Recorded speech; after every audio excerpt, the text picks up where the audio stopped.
Euh, Est-ce que la communication, les compliments, le pardon, est-ce que c'est important dans le mariage? Très important. Surtout le pardon. Moi, je rentre dans Genèse. Comme j'ai dit, pour moi, tous les secrets du foyer se trouvent dans Genèse. C'est-à-dire non seulement dans Genèse, mais dans la création. Adam et Ève. Regardez, pasteur, ce qui se passe. Adam, disons, Ève induit son mari en erreur. Dieu vient, comme tous les soirs. Et quand Dieu vient, il demande à Adam, pourquoi tu te caches? Il dit, je suis nu, et puis le reste. Et voilà la sentence de Dieu. Il punit le serpent, il punit la femme, il punit l'homme. Mais il dit à l'homme et à la femme, sortez. Vous deux. Il ne dit pas à l'homme, oui, tu as raison, hein, c'est moi qui t'ai placé cette femme-là, tu ne m'avais rien demandé. Il dit, sortez. En d'autres termes, monsieur, va régler tes problèmes avec ta femme. Vivez ensemble. Mais comment vivre avec quelqu'un qui m'a sorti du jardin? Comment vivre avec quelqu'un qui m'a apporté des problèmes? Qui m'a apporté des problèmes. J'étais tranquille. Voilà, dans mon bonheur de délices, dans un jardin parfait. Mais voilà, Dieu commence déjà de manière tacite à dire, voilà le socle du mariage. Le pardon. Le pardon. Pardonne à ta femme et avancez. Tu ne peux pas te séparer d'elle. Allez-y, pardonnez-vous et avancez. Donc déjà là, le Seigneur était en train de nous présenter les clés pour un mariage réussi. On ne peut pas vivre avec un homme, avec une femme sans s'armer d'un esprit de pardon. Et les compliments. Oh, les compliments nourrissent l'amour dans le foyer, pasteur. Surtout en Afrique, on a un problème. Oh là là là là, les hommes africains. Aïe, aïe, aïe, il y a un grand problème là-bas. Est-ce qu'on en a besoin? Le sûr. mari sait que sa femme est belle et puis voilà, c'est bon. Non, non, non. Ça nourrit. La femme sait que son mari est beau, voilà, il est élégant. Vous savez, pasteur, l'amour s'entretient et ça maintient le feu. Il faudrait que cet amour reste jeune. Vieillissez, mais que votre amour reste jeune. Ah, ayez des cheveux blancs. Expliquez-nous ça. Ayez des cheveux blancs, mais que votre amour reste jeune. C'est important. C'est-à-dire qu'il faut continuer à embellir votre amour par ces compliments-là, ces petits mots gentils. Ton mari est sorti et tu lui dis comme au début. Un petit je t'aime, un texto de je t'aime. Il est allé au travail, vous avez 20 ans de mariage et plus, mais tu écris à ta femme, tu me manques. Quand tu es en pause, tu fais des compliments. Tu étais belle ce matin, tu étais beau ce matin, chérie. Eh ben, tu vois ton mari s'habiller, tu dis, oh mon mari, mais tu es terrible. J'ai eu raison. C'est-à-dire, ça alimente l'amour. C'est important. Parce que vous savez, pasteur, quand vous vieillissez avec l'amour, eh ben, quand l'amour vieillit, il y a un problème. Il y a un problème et ça devient désagréable de rester ensemble. Et la communication? La communication aussi. Quand on parle de communication, c'est-à-dire... quel genre de communication? Communication telle que nous faisons là, nous passons cette émission, c'est une communication ou communication dans le sens du dialogue? Dans le sens du dialogue. Ok. Et j'aimerais dire ici que dans un couple, bon, je vais faire un effort pour ne pas enseigner.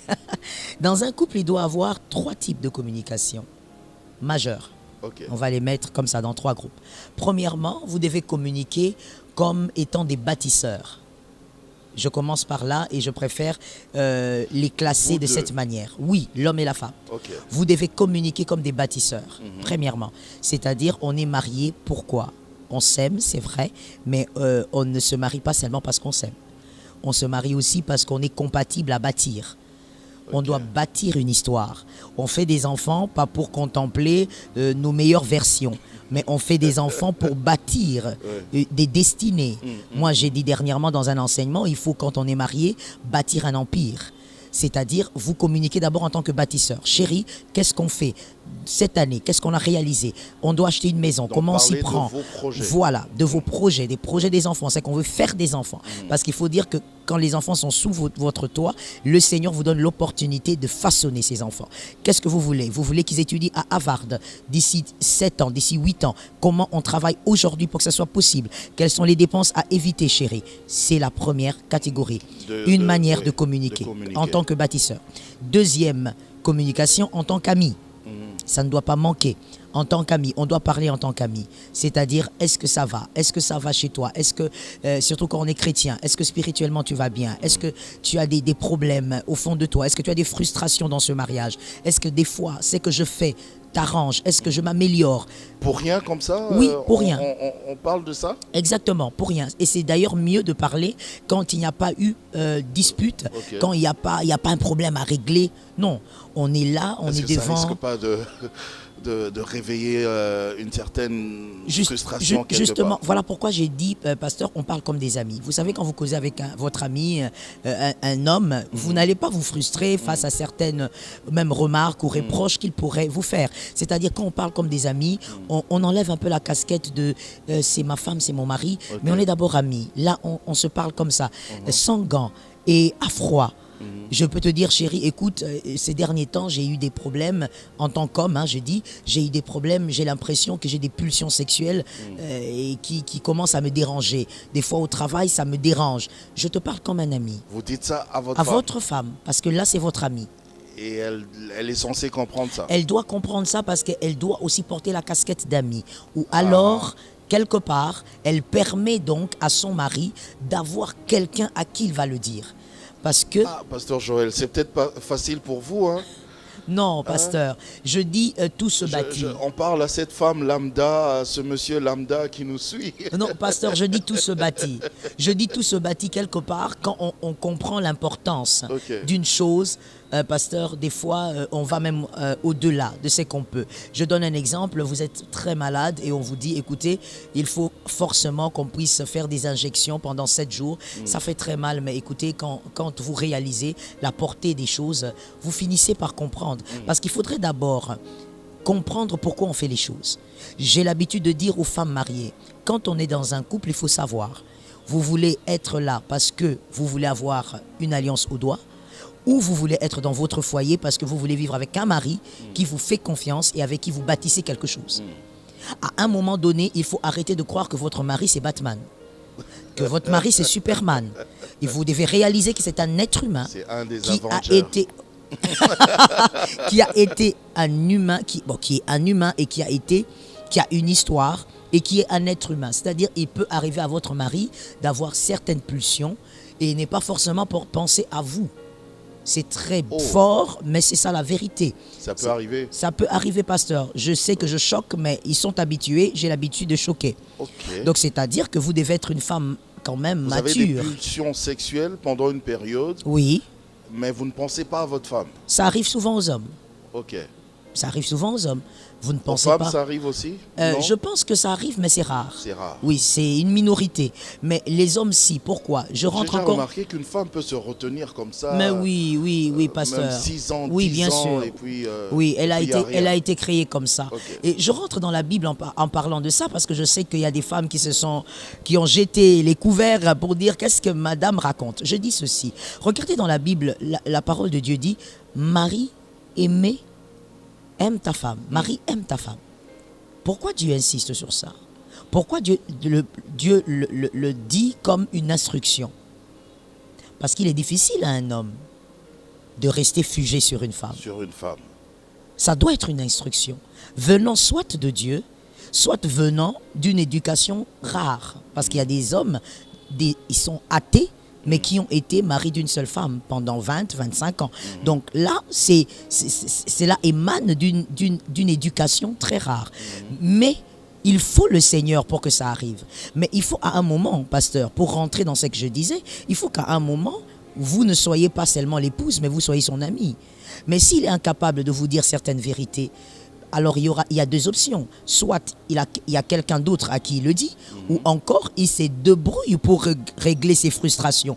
Mais quand vous allez apprendre, vous en tant qu'épouse, qu'il a réglé ses frustrations autrement, ça devient un problème. Alors ne vous cachez pas non plus derrière le fait que vous soyez un foyer chrétien. Parce que même quand on est un foyer chrétien, pasteur, vous n'allez pas me contredire qu'on peut être un foyer chrétien, mais cet homme-là peut toujours voir que Juliette est jolie, que Marguerite est une belle femme. Oui, les yeux continuent à voir. Ben voilà. Donc, je pense qu'à un moment donné, dans un couple, il faut passer par ce moment où on communique en tant qu'amis. On ne se gêne pas.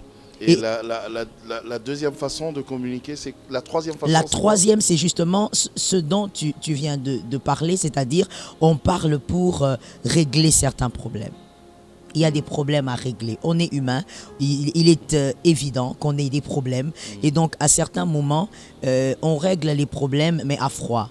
Et il faut dire aussi qu'il y a des problèmes qu'il faut régler un peu plus tard. Okay. Non, parce que quand les nerfs sont à vif, non, ça, on ne peut pas. On attend et on règle. Et là, par exemple, on est très calme devant peut-être la télé. Et puis, on dit, bon, écoute, chérie, tu sais ce qui s'est passé avant-hier? Moi, ça m'avait vraiment dérangé. Surtout que c'était en public. Moi, j'aimerais que tu te comportes d'une autre manière. C'est-à-dire que cette troisième partie de la communication doit s'imposer dans un couple. Encore faut-il que l'autre l'accepte. Oui. Les reproches. Oui. D'ailleurs, on tombe d'ailleurs à cette question-là. Comment faire des reproches à l'autre pour se faire comprendre? Ok. Ouais. Alors là, c'est une merveilleuse question. Pour faire des reproches à l'autre, déjà, il ne faudrait pas faire sentir à l'autre que qu'elle a trop de travail à faire sur elle. Ne lui faites pas sentir qu'elle est la plus mauvaise des personnes. Ne lui faites pas sentir que vous êtes excellent.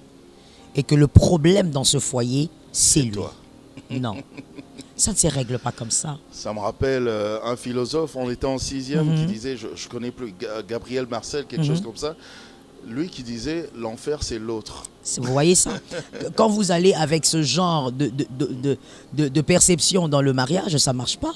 C'est-à-dire, quand vous devez faire des reproches, même, vous savez, pasteur, même à une personne douce, même à une personne tranquille, parce que des fois, on se trompe. On pense que ce qui est dangereux, c'est celui-là qui est colérique dans le foyer, qui crie, et puis voilà, il s'énerve trop, c'est difficile.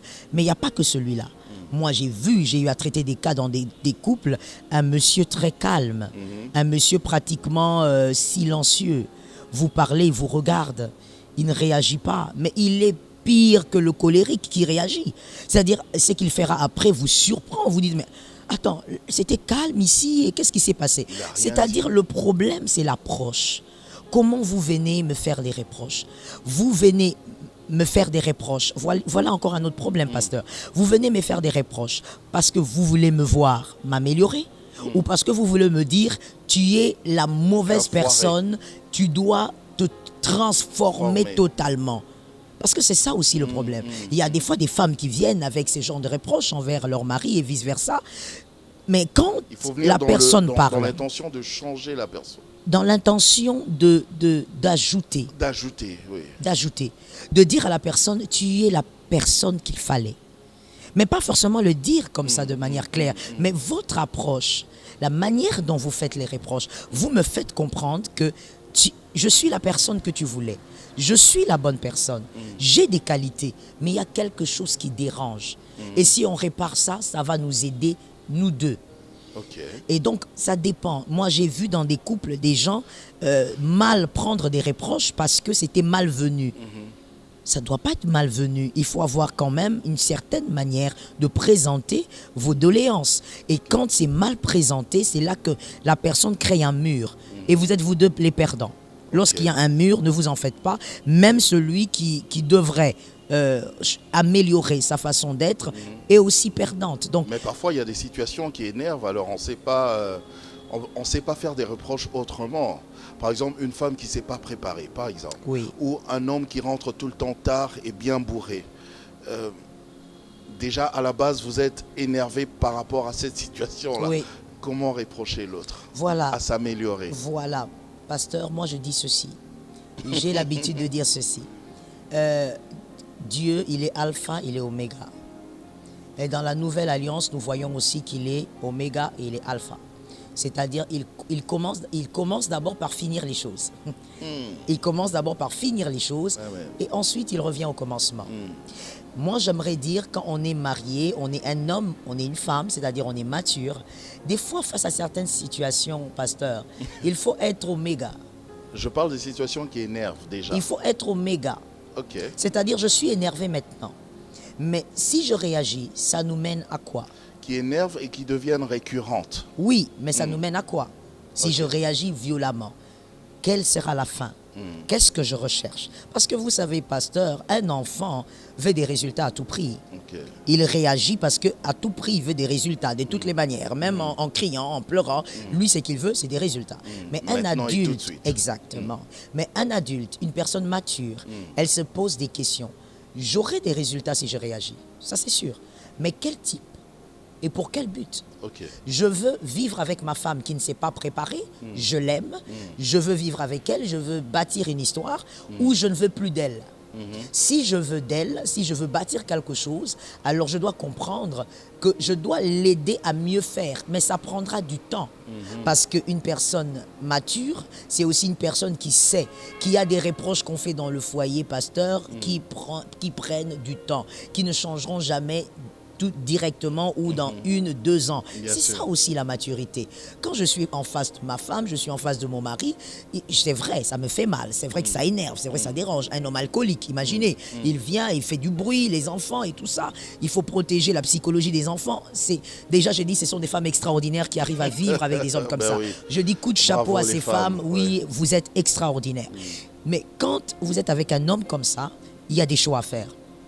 Est-ce que je dois continuer avec cet homme pour bâtir une histoire? Est-ce que ça peut s'améliorer? Si ça peut s'améliorer, alors on doit y aller étape après étape. Il ne changera pas tout de suite.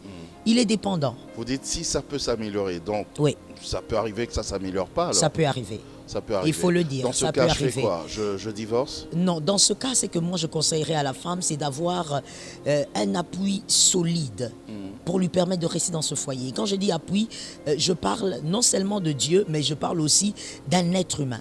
Je parle par exemple d'un pasteur, d'un soutien spirituel. Ça peut être aussi une autre dame, une amie, mais qui prie, une personne de spirituel. Parce que sans cela, pasteur, ça devient très compliqué. Ce foyer devient invivable. Ok. Ce foyer risque de devenir toxique pour vous. Voilà pourquoi j'ai dit, à vous d'analyser. Est-ce que dans ce foyer, vous pourrez y rester pour bâtir quelque chose? Bâtir. Mais moi, j'aimerais dire aussi quelque chose, pasteur. Quand ça ne va pas dans le foyer, en tant que marié, il faut éviter d'être défaitiste. Ok. Il faut éviter ça. Il faut toujours y croire. Parce que quelque 10 part... ans après, pasteur. Oh oui, pasteur, il y a des gens qui ont changé 10 ans après. Il y a des gens qui ont changé 20 ans après. Voilà pourquoi nous nous tuons à dire à la jeunesse, écoutez, attention à vos choix. Ok. J'ai sorti le tout dernier livre en 2021, j'ai dit, le mariage n'est pas un jeu. C'est le tout dernier livre que j'ai sorti. Ok. Le mariage n'est pas un jeu. Je dis aux jeunes, attention. Parce que là, écoutez, ce sont des réalités, pasteur. Quelqu'un peut changer après 25 ans. Wow. Et vous êtes là, dans la plupart des cas, ce sont les femmes. Vous êtes en train de souffrir, vous avez accumulé des blessures, vous vous êtes frustré, et des fois même, vous vous êtes déformé, et la personne arrive à changer des années après. Donc, quelque part, que les jeunes, s'il vous plaît, prennent au sérieux leur choix. Dans ce cas,